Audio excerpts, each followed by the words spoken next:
Computer. Hello and welcome to the November 2020 Lockdown Book Club. If you are watching this on the replay, let me give you some kind of overview of what this is all about, because you might be watching this in the future and be like, lockdown 2020, what is this woman talking about? So we are in the midst, or hopefully coming out of the end of a year-long coronavirus pandemic that has been sweeping the world and had countries in and out of lockdown. It's kind of crazy to think about it, but this is what's been happening this year. So I am the founder of Success by Design Training, and the mission with my business is to help people identify what success is and then remove all of the roadblocks that are in their way to creating their idea of a successful life, and focusing mainly on time management and productivity, as this seems to be the pivotal reason why we don't have the lives that we want, because we're not doing what we want to be doing with the time that we have available. So I've run book clubs in the past, and usually in the 888 community, and the aim of the book club is always to introduce the audience to a book that I personally have read and has impacted me in my life, and then have a conversation about what you have taken away from it, because it's all very well for me to tell you what I found, but that's not how we're going to have a learning conversation. So I've got a framework of 5 questions that we can talk through. I've also got a poll, and I have set it up so all 5 poll questions come up at once, which doesn't really make this great, but maybe sort of in 5 or 10 minutes I'll launch the poll once we've sort of got chatting through it. So I was just saying to the guys before we went live, this book was actually written in 1988 by Paulo Coelho. So for those of you who are unaware of what we're actually talking about, we're talking about The Alchemist, and he wrote this book in 1988. I have the 1993 copy. So one of the questions in the poll is, how did you read it? And I'm very interested to understand how people are reading and consuming books these days, just from a purely interest point of view, not from a judgment point of view, like you do whatever it is that you do. So let's sort of start off with our first of the 5 questions. What was the biggest aha moment you had from reading this book? And each of these questions is going to resonate with you in a different way. So if you don't really have anything to say when I say one of the questions, don't say anything. But if you were like, oh, it hit me in the face, I could see Maria said, yes, please. Or is that about the brownie? If you are like, it hit me in the face, I really want to answer this, then let me know what your biggest aha moment was from reading the book. And you can do it by raising your hand, unmuting yourself, going for it, writing in the chat, however you want to go. And Helen, yep, let's hear from you then. I think I mentioned this in the reset group when we talked about, you know, the build up for this session. But the thing that really came home to me was the fact that we go on these searches looking for things, and they may take years, or they may only take 5 minutes. But we usually always come back to the starting point, because what we were looking for was right in front of us all the time. And I think that's what this book, that's how that resonated with me. Love that. And I'm sure that I can see a few of you nodding. So for people who might just be listening to this on the audio, the audience is nodding. Mandy, what you have to unmute? Yeah, it wasn't, I didn't have an aha moment. I it's interesting. It's just exactly what Helen said. I was thinking back once I'd read it, what my mind at the moment is just totally muddled. So trying to take, even when I was reading it, I'd forget what was on the page before. So I think I need to read it again at a later stage. But the same with Helen is that we think so much is in the future. We've got so much, and that path that goes like this. We're searching so hard, but it's maybe just right here without us realizing that. Yeah. And does anybody else sort of have this same kind of takeaway from the book, that it was, oh, so it was in his home after all? I think the first time I read it, I was a little bit disappointed in some ways that was the answer. I don't know whether I was expecting it to be more complicated, whether in my head I kind of had made life more complicated. I don't know what that says about me. But just before we came onto this call, I went through the book and I looked for sort of some parts of it that were really the most powerful parts of the book. And what I noticed that's very interesting, just in relation to this aha that two of you are kind of similarly to, is that it was in the epilogue part. So literally the book had finished and we're getting the lesson from the epilogue, kind of the like extra additional afterthought bit.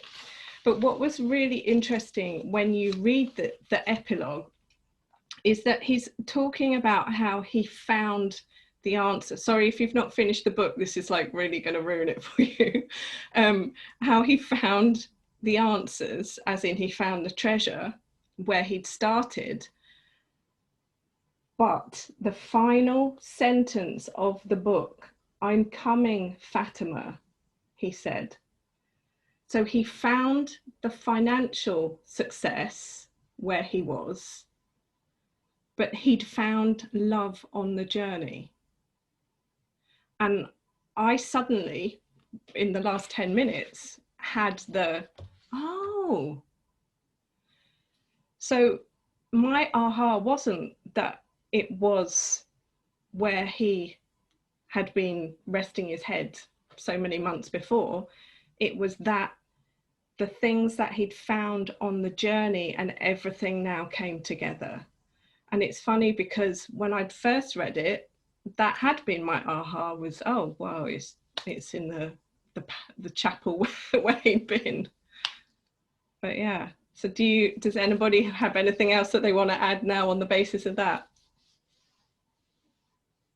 I think he was saying that also in the epilogue, if I hadn't met this person, and if I hadn't done that, and if I hadn't met that person, then this would never have happened, and that would never have happened. And it's so easy, isn't it, to look back at, I can look back at my life because I'm a lot older than everybody else, and say, well, if I hadn't done that, then that I wouldn't have gone there. And if I hadn't gone and done that job, then I wouldn't have been able to do this. Or if I hadn't met that person, my life would have been very different. So it's as if it's predestined, but it's not, because I make the choices that take me down the paths that give me the results that sometimes I don't think I'm looking for, and some things that were much better than the things I thought I was looking for. Yeah, so true. Anna?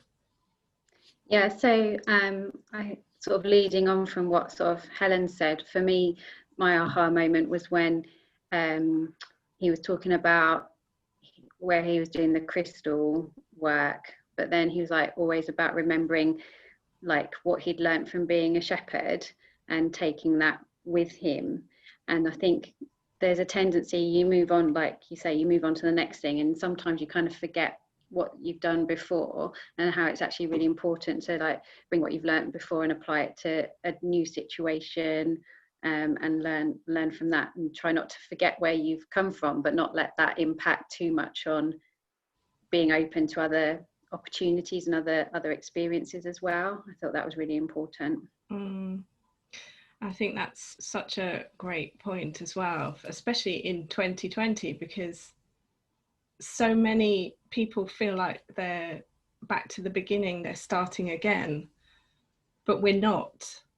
We're just in a different place, but we've still got all those skills and abilities and things that we've learned. So it really is a question of, can we sit and be with where we're at, and can we do an analysis of who we are and what we know, without forgetting that we're not starting from the beginning again. We actually have experience, expertise, and we've got connections and networks and examples and all sorts of different things that we didn't have at the start of the journey.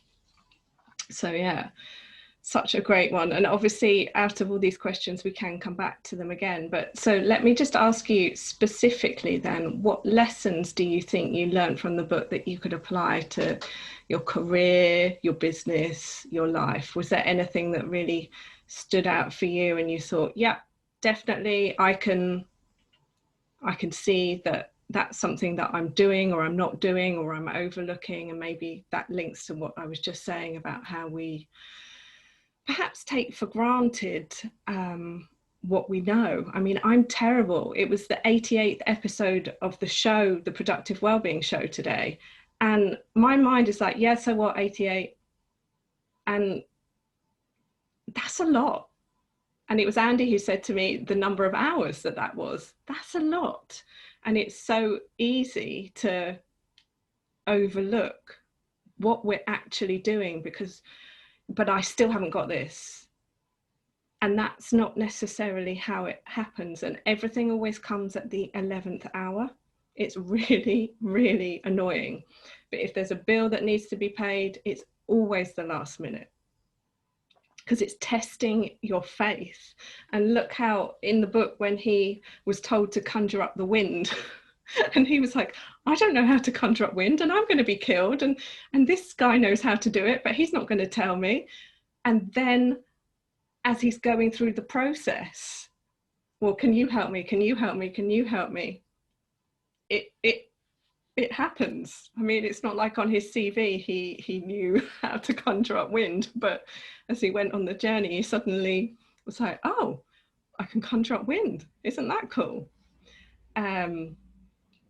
Well, I'm not going to give you any advice, Abigail, on how to conjure up wind, because we probably can all resolve that one. But I think it was the taking for granted. Most of it was, we take for granted that we could all join at 7:30 tonight on a Zoom call from every part of the globe. We'll all understand each other. It doesn't matter about the language. And the big issue that goes through the book is about the language of life, and not just the language of a native tongue. It was the way people act or behave or look. And we make so many assumptions from what we see, and we don't wait to listen to what it is that person has to offer. The assumption is already made. Stereotypically, they don't fit my chemistry. But actually, we're not always right. I think we have gut feeling. And you go through that, and all the way through the people he meets, you know, there was a stereotypical view of the Englishman that he met on the way. And, you know, we do it. I look today at all the stuff we take for granted. As I said last week, we lost our electric for a whole day. And for the whole day, I couldn't boil the kettle. I couldn't check my phone because we don't have mobile coverage. I couldn't go on the internet. We wanted to play some music or the radio, but we haven't got a radio anymore with batteries in it because they're all mains. Alexa couldn't help me. She just kept saying I'm offline. Well, great. Sorry, but that doesn't, sure. In fact, Alexa's just said she's not sure. Sorry, she's just spoken to me. But it is that stereotypical assumption that it's all here, and COVID has been a journey with you, Abigail, as you said this morning to me. I've pretty well been there from the start, and that was a pure coincidence that we met more or less at the start. But all the way through the journey, and we haven't reached the pyramids yet. This is the issue. We don't know where the pyramids are. Are there any? I don't know. Do we go over the next dune? Do we climb the next mountain and then think we've reached the peak? And we look over and damn me, there's another peak. So, you know, I think the whole of The Alchemist can be portrayed or linked to any time in history, whether it be 6 months, 9 months, 10 years, 20 years. But the whole of the thing does relate to a journey. So yeah, I must admit, it was different to what I expected, but it also fitted with what I thought. Yeah, I think that's such a great answer. Thank you, Andy. And I think the book is not really what you expect. And it's quite funny because obviously it's been around for years. So maybe I should do the poll now, because one of the questions in the poll, let me share the poll with you. Can you all see that? So one of the questions is around sort of the book and how you found the book, because I'm super interested around if you borrowed the book, if it was your own book, did you find it on your bookshelf? Can you see it? You're all staring at the screen, so I'm imagining you can. Abigail, we can see it. If I'd have done it correctly, there'd have been individual questions. I've never actually done a poll on a Zoom before, so here. Oh, I love it. I think you're wonderful. Okay, other people do it for me. That second question about the biggest takeaway from reading the book could be more than just those answers for me. So what would you say for you it is? I think my biggest takeaway from reading the book was about learning to enjoy the journey rather than thinking you've always got to get to a destination for it to be, you know, for you to be happy or whatever. Actually enjoy, for me, it was about kind of putting it into perspective for my life and thinking you should enjoy the journey, enjoy where you are now, and cherish that moment as well as what you're trying to get to. But, you know, take your time to enjoy the journey on the way, even, you know, the journey takes you back to where you started sometimes, but that's, you know, so for me, yeah, I could say, yeah, but looking out for omens, my intuition, things do always work out if you trust the universe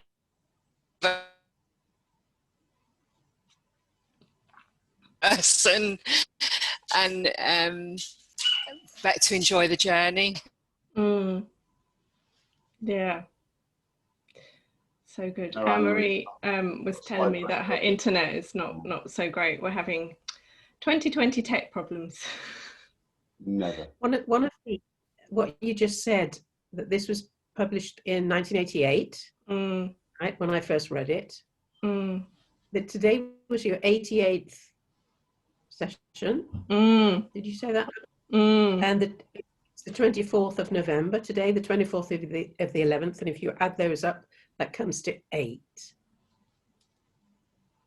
And how old are you, Helen? Oh, no, that's wrong, isn't it? But then I looked at the stats and it was 59 guests and 9 panels. I was like, damn, why couldn't it be 58 and 8? So, yeah, follow the But maybe signs. we're moving into the 9s now. But yeah. Oh, guys, so awesome to see your answers. Have we finished with the poll? Do we want to see how everybody's voted? It's good to see Enya's joining us now as well. Amazing. So, have you read the book before? Yes, 63%, 38% no. What was your biggest takeaway looking for the omens? Who would you recommend it to? Everyone I know. How did you read the book? I bought the physical copy. Interesting. And nobody listened to it on Audible. It's so funny. If I'd have asked that question last year, I think we'd all have listened to it on Audible. I used to listen to every book on Audible. Have you ever bought a copy of this book for somebody else? Yes. And know I would now for 2 people. Amazing. I love that. So awesome. Welcome to the conversation, Enya.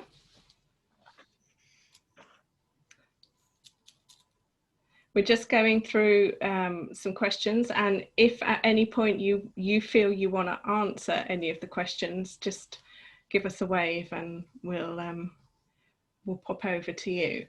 So question number 3 then. How would you describe the story to somebody else without giving the plot away? I just thought I'd put that question in because it's a very interesting book to try to describe to people, to try to recommend to people. Yeah, it's about a shepherd and he goes on a journey, and I really think you'll enjoy it. It's always been a bit of a struggle to get people to read it. But I mean, maybe we'll just leave that question. If at any point you can think of how you would describe it to somebody, let us know. And then, so question number 4 is, who would you recommend reads this book next? So out of everybody who you know and what's going on in their lives right now, who would you recommend to read the book? Because I definitely think it's one of those books that comes into your life. And I actually know how this book came into my life, and it's partly down to one of the people who's on the call right now, who gave a copy of the book to my sister, and I picked it up and read it, and that's how I came to read the book the first time around. So it never actually was my copy, which is why I asked the question about, did you borrow it? Was it yours? Because it is one of those books, like a secret, that's just passed around from people. So yeah, have a think about who you'd recommend reads the book next, and it's just going to come to you because it will resonate with the person who needs to hear about it.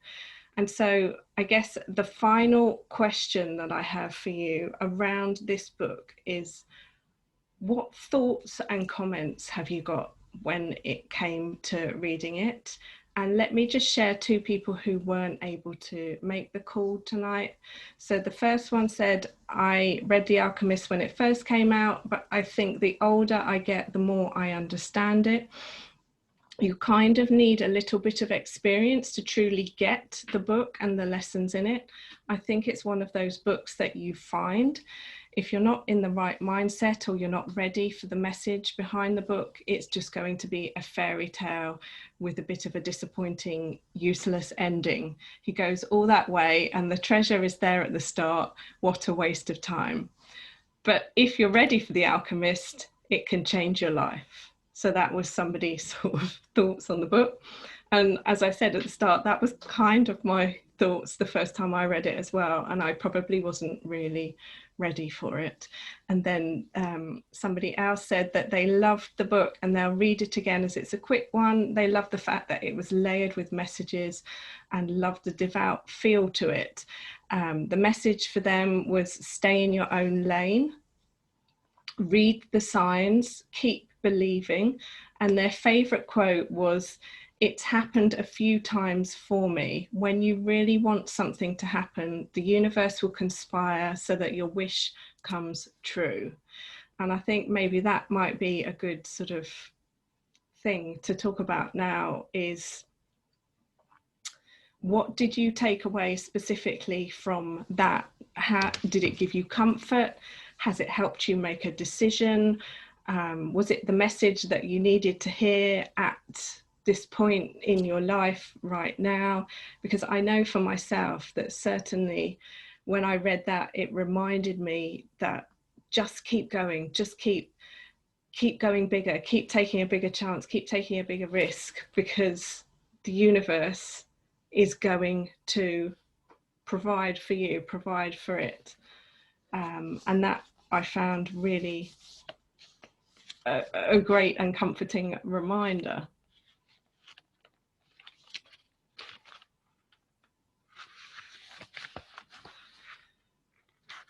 I also loved a part near the very beginning of the book when he was talking to, was he a king? I can't remember. Yeah, he was talking to the king, and the king was asking him why he tends a flock of sheep. And I really loved his answer because I like to travel. And then they started talking about the baker and the baker in the bakery shop, and how the baker had wanted to travel, but the baker had done what he thought he needed to do and started a bakery shop. And he did that because nobody would marry a shepherd. And it's just that real reminder for me that we do what we do because we want to do it, and how it fits into our life and who we are. And we don't do things because it ticks a box, because it keeps people happy, because ultimately you're kind of sentencing yourself to unhappiness. So I found that really a great reminder. And then later in the book, when he was at the crystal shop, and he was talking to the crystal shop owner, I found a lot of lessons from reading the bit around the crystal shop owner, because the crystal shop owner was what they would call in the personal development world, they would call a fixed mindset. So he was very much like, we don't want to do this, it might not work out, we've always done it like this, let's not take too big a risk. And he was saying to him, but let's just give it a go. And the crystal shop owner was saying, well, it's okay for so-and-so to do that because they're in a better position, and it's okay for them to do that, but not for me to do that. And I think it's such a great and very simple reminder for us that what we see anybody else having is possible for us. If it's possible for them, it's possible for us. And I've come across sort of a really great sentence from some sort of spiritual teachers recently, where they said, when you see somebody else get what you want, the usual thing is to go into it's not fair, I can't believe they got that, they don't deserve that, I've been working harder, I should have that. And then if you're not in that, you're in this place of, well, it would never happen for me, but it would happen for them. So you're either in the victim or you're in the it's not going to happen for me kind of state, so then it can't happen for you. And they said, every single time you see somebody in your circle, in your day-to-day, around you, on the telly, on social media, getting something that you want to get, say to yourself in your head, I'll have that too. And I was like, wow, I love that. So simple. Because previously I'd been taught to sort of wish them well, but just saying, I'll have that too, it just made me think, when you're in a restaurant and you don't know what it is that you want to eat, I mean, you know, we will get back to restaurants again at some point, guys. But when you're in a restaurant and you're like, I don't know what to eat, and you're looking around and you're thinking, oh, well, what are they having? It's that same kind of mentality of, oh, well, I'll have that too. So then the universe knows what you want. So when he was sort of saying this in the book about, well, it couldn't happen for me, it could happen for them, it just really made me think, I'll have that too. I'll have what she's having. I'll have what he's having. I'll supersize that. I'll yeah, definitely that's for me. Hannah. I think that's a really good point, because when you're involved with sort of people that are also striving hard and challenging themselves, it has that sort of domino effect in a positive way. It can be a positive influence to encourage you to try new things, or go for something that previously you might not have done. A bit like the crystal shop owner, he just needed that little bit of a nudge, and then he was fully on board. And then someone may see the crystal owner and then be inspired, and then it will just have this amazing effect all around you.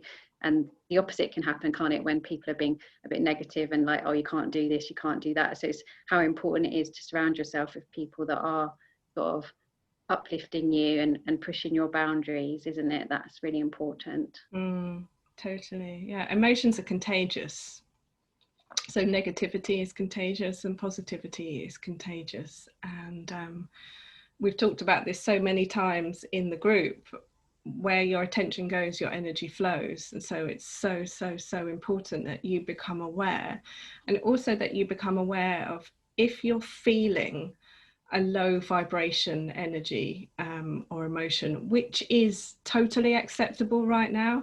I'm going to be honest, like right now, it is a day-to-day emotional game, a mental game of what is this all about? Where am I going? What am I, who am I being right now? And then finding myself, what am I looking forward to? So then I'm looking forward to something, and then my mind starts to discount. Is it possible? Will it happen? But what if it doesn't happen like this? So then I'm going down into a spiral rather than just being present in where we are right now, because the past is gone. The future is unknown. All we have is right now. And when I keep saying this phrase, my success is inevitable, it's inevitable because every step that we take every day, even if it's a teeny tiny little step, even if it's just getting out of bed and washing our face, because that's the most that we can do today. And then tomorrow it's having a shower, and then the next day it's getting dressed. Whatever you do, step by step by step, it's all progressing and building and helping you to move forward. And that's what life's about. It is about moving forward, and that forward momentum, energy, and enjoying that moving forward. And then suddenly your whole nature goes from looking down to looking up. And as you start to look up, that's when the possibility and the positivity starts flooding in. But it is a step by step, and it is also trusting your intuition. So I'm 2 days into cold turkey of no coffee, which might not sound like a big thing and is probably a real first world problem, but I quite like to just have the routine of the coffee. But I started to notice what just even the 2 coffees a day was doing to me, was doing to my emotions, my anxiety, my overwhelm. And so I would still love to have a coffee right now, but I don't usually have it in the evening, but like this morning I would have loved to have a coffee, but I'm still fine for not having had it, and actually probably feel a bit better. And it's really, I think the book is so good as a reminder of it's the steps, it's the daily, it's the choices, it's those small little decisions. And that kind of leads on to other books that we've talked about, the Atomic Habits, where he talks about the 1% difference. And I love how then all of the books start to cross over. Maria. I want to, sorry for my English. I want to share with you about the book. This is the second time that I read the book. The first time I read, I don't know, years ago, and didn't resonate anything, because my life more or less was, everything was in order. I was working, I was happy, I was in the past in my job, and everything was more or less was good, was in order. Then, and I didn't understand very well the book. It's like the Little Prince. It's the first time you don't know what is real or what is real or fiction. But now I read a couple of times now, because it's very interesting. It's because it's very aligned with the current moment, and it's very similar to the program, the 25 Days of Lucette, because it's what we are doing with the research program is taking action on a daily basis to reach our goals. And it's the same that the Alchemist is doing every day. He wanted to go to the pyramid of Egypt, and every day he's doing different things, and to get to reach or to get his target. That was this. I have some sentences, some paragraph, very aha moments, like you say. Is, for example, never stopped. It's in Spanish. Nunca desista de tus sueños. That is, never stopped from your dreams, and continue follow your signs. Another one is the more close to your dream, the most is becoming in the personal legend. Is the true, truly or true in reason to live. I don't know in Spanish. I am translating, but it's like every person has a personal legend. That is the reason to live. Is like their personal dharma, personal, they call it. Yeah. Yeah. Sorry. Your life purpose. Your life purpose. Yeah. And it's I don't know. It's for me it's very important. All the book, especially because it's like I feel very how to say.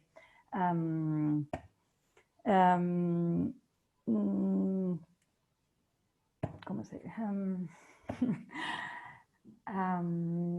I feel like the alchemist, that I am looking for my own journey, and it's, yeah. Sorry. No, I think it is so awesome, because you were one of the first people that I recommended to read the book again this year, just from our conversations about your sort of the stage you're at, searching for what it is that you want to do next. And the only way that I could give you the answer without giving you the answer was to recommend that you read the book, because the answer to what should I do next is in take the step. Should I take this job or that job? Should I have this relationship or that relationship? Should I do this? Should I do that? Should I live here? Should I live there? The only way you know is to take the step, to take the action. But our ego wants certainty, but there is no certainty in life. There is just the information that you get back from the action that you actually take. So and the first chat that we had was in March or in April, I don't know, when we met. We had a 15 minutes chatting, and you recommended the book, and I read in March, in April, and now again. See, I even forget this. I forget when I tell people things. I recommend so many things. Not everybody always does them. But so great that you did. Thank you.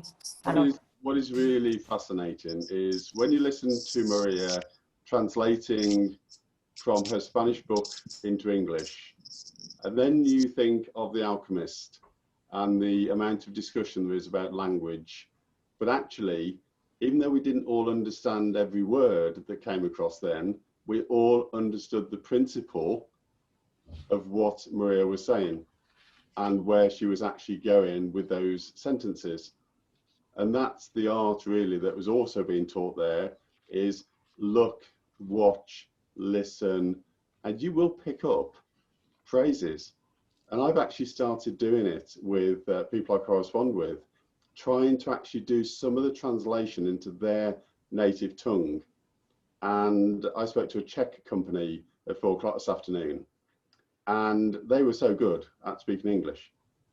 But I made a point of sending some information back to them in Czech. And they were over the moon that I just bothered to do it. And I didn't do it for any gratis for me.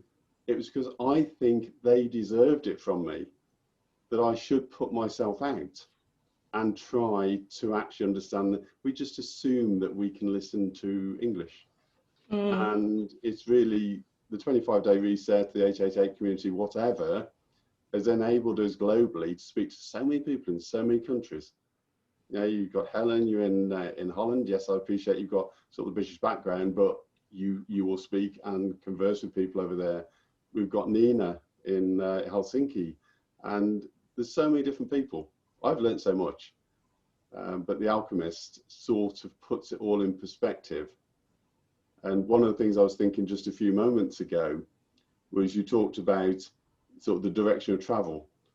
If you look at the moment, and I'm not bringing in politics, but in The Alchemist, there was leadership, there was focus, there was clarity. And what there isn't at the moment, which is why people are feeling down, is because there is no clarity. There is no real end in sight. There is we're going to let you do what you want for a few weeks. But everybody's saying, yeah, but that's not going to help matters, but we want it anyway. Yeah. And I think what is interesting to note, I didn't actually add this, is that although the book was written in 1988 and it was published in 1993 in this copy, that's because the first version of the books were in Spanish. So he is actually Brazilian, and he published, so this is what Maria has. So you have the original book. So we're reading the translation, and this is what is absolutely fascinating as well. And I think the other thing, just to sort of come on to Andy's point about leadership, is the essence of the book is self-leadership, is that you will have times in your life, and 2020 now is that time in our lives where we all have to follow our inner guide, and it's really hard and it's really confronting, and it's a journey, it's a challenge, and it's not something that anybody has right. And there is no right in it, because it's a learning lesson.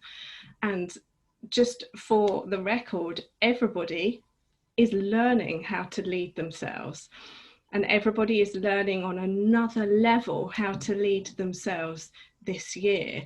And a lot of sort of the things that are coming up, the conversations that are coming up, the anger, the frustration, but why won't you tell me what to do, is because our soul knows what to do. We're so used to being told what to do, but then when we're told what to do, we don't want to be told what to do. So it's that quandary. So that's the other great part about the book. And obviously The Alchemist was led through the desert by the senior alchemist. I can't remember what his job title was, but he never told him what to do. In fact, he pushed him to create the wind. But I don't know how to create wind. Well, you're going to die tomorrow if you don't work it out. Figure it out. And that's kind of where we are right now in 2020. Everybody having to figure everything out, being used to being told what to do and how to do it. And in some ways still wanting to be told what to do and how to do it. But when we're told, stay at home, we don't want to stay at home. I like the fact that obviously, you know, he was a shepherd, so he liked to travel. So he was prepared to go out of his comfort zone. And we have all been ripped quite violently out of our comfort zones this year, when we didn't, even if we didn't want to be, we have been, like it or not. And he asked so many questions, but nobody gave him a direct answer. So he had to figure it out himself, which is, I mean, okay, we are getting some answers in this period, but a lot of what we've been doing, I know, speaking for myself, a lot of what I've been doing, I've had to figure out on my own. And, but the people who have pointed me in the right direction have come across my path somehow. Thank you, universe. and it's such a this I think everybody should be reading this book this year, because it's so timely with this pandemic, an unprecedented thing that nobody's ever gone through before. And I love that quote that he says, at a certain point in our lives, we lose control of what's happening to us and our lives become controlled by fate. Well, I mean, that really has happened this year. And then how you decide to move down that journey is up to you. Yeah. But I love the fact that the right people came across his path, not to tell him what to do, but to make him ask his own questions of himself in order to move forward.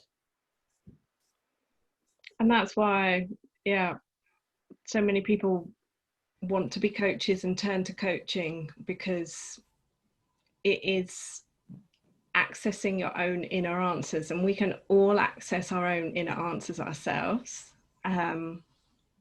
but sometimes it's helped by other people asking you it, because you're not always going to confrontationlessly ask yourself a question. You'll let yourself off, but all the answers are inside you, and that's in some ways what's so frustrating, because I just want to know.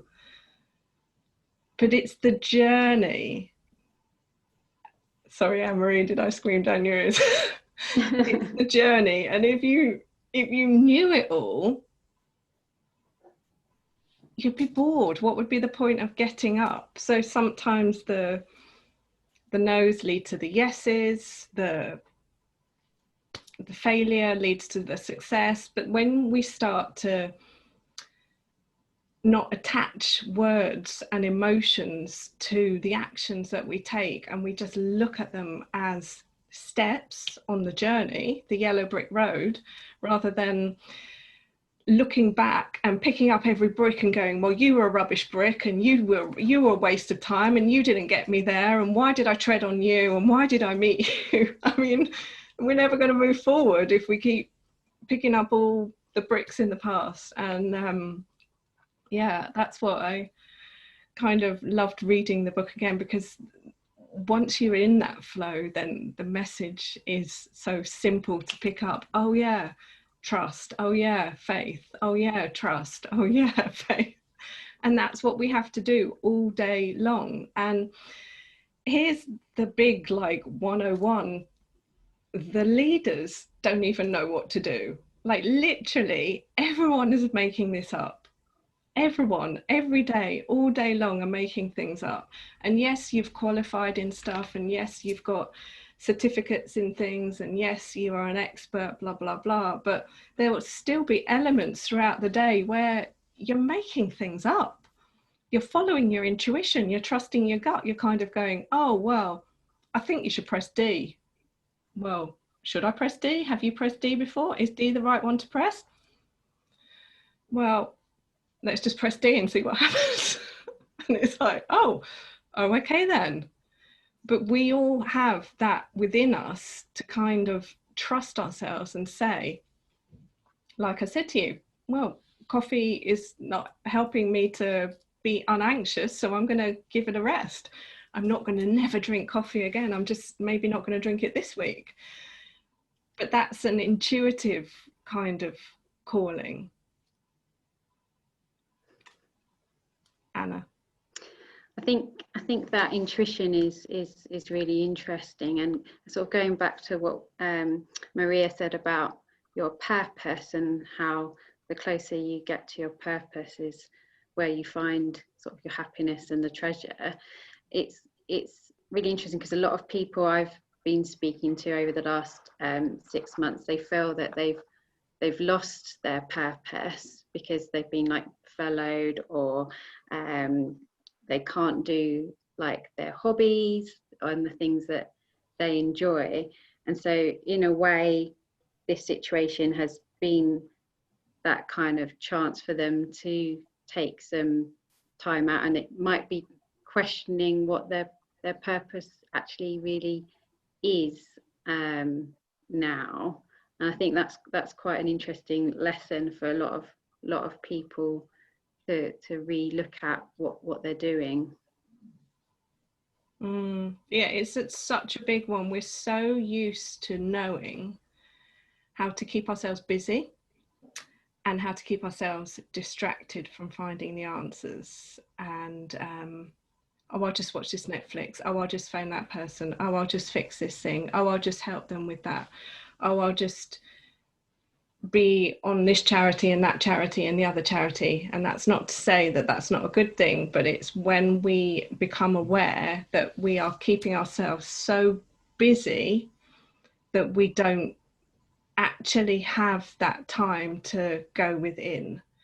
Because it's not going to just be like you're there going, okay, hang on, yeah, I'm ready now, you can tell me now. It doesn't sort of jump to your command. So it's waiting for you to kind of demonstrate that you're ready to listen, and then it will speak. And I think that this is such an awesome thing to remember, is that it is that 11th hour. It's not waiting to speak to you, it's waiting for you to listen. I think it's also, in fact, it's like watching a film.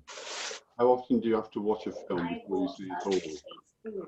How often watch it a second time and think, I never saw that on the first. So when you read the book again, I'm convinced that I will pick up stuff and say, I don't remember reading that. And something else sticks in your mind. Something else happens that you just overlooked, or it wasn't the priority of the sentence you were reading. And we've all done that in life, where we've visited somewhere and then suddenly swore blind that wasn't there last time, but it was. And you just talked about the sort of the future side and, you know, creating the wind. How do you create the wind? You've got 3 days to do it. If you relate that to today, it's COVID is the wind. How do we find a way to stop COVID? Not to make the wind, but to stop it happening. And we're fighting with the way to do that. Perhaps if some people read this book, they might all get themselves together, look for the omens, and actually make a decision. Who knows? Well, maybe you could start posting copies of the book to people, Andy. Does anybody else have anything else that they would like to add to this conversation before we call this book complete? And also, we will take this conversation over to the 888 community. So I think you guys are all members of it. If you're not, we would love to have you over there. We've got members from 22 countries around the world. It's a super global group of people just waiting to chip into a conversation. So let's be the conversation starters for them. If anybody has anything else they would like to say, otherwise I am going to... Hi, Abby. Hello. It's Becca. Hiya, I'm home now. I was on the bus and the train before, so I muted myself. But I've really enjoyed listening to the conversation. I thought there were some really insightful points. And I just wanted to add, I don't know if anyone else found, but there was a quote that I particularly liked, which was, "There is no road, the road is made by walking." And I thought that was really powerful for me, the fact that we are just making our own destinies and we're deciding where to go, and the journey is wherever we're going. And then because I teach art, there was this beautiful bit where there was a little footnote about landscape, and it having come from the Dutch word landschap, apologies if I'm pronouncing that horribly, a unit or tract of land initially, but then in the 1500s became so associated with the Dutch school of painting that we started just thinking about it as being a term to refer to paintings. And it wasn't until 1725 that it became a word that was connected again with the physical landscape. I just really thought that was a really beautiful aside for me, and I just liked noticing those small things. And I love the points that you made about the finding the love on the journey, and that Anna made about the taking everything, all of our skills from all of our different jobs and life experiences into the ones that we're doing now. So I really enjoyed listening to the conversation. Thank you very much.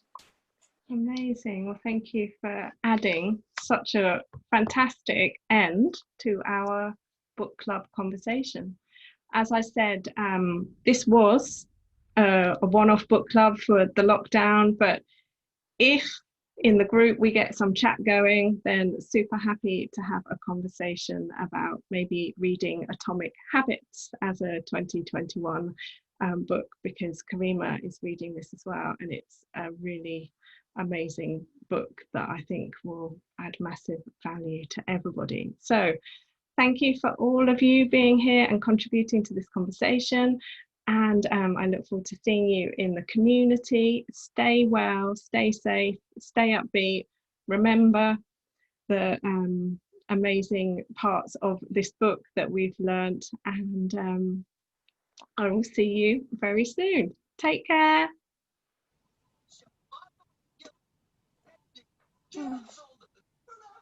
Oh, it's okay.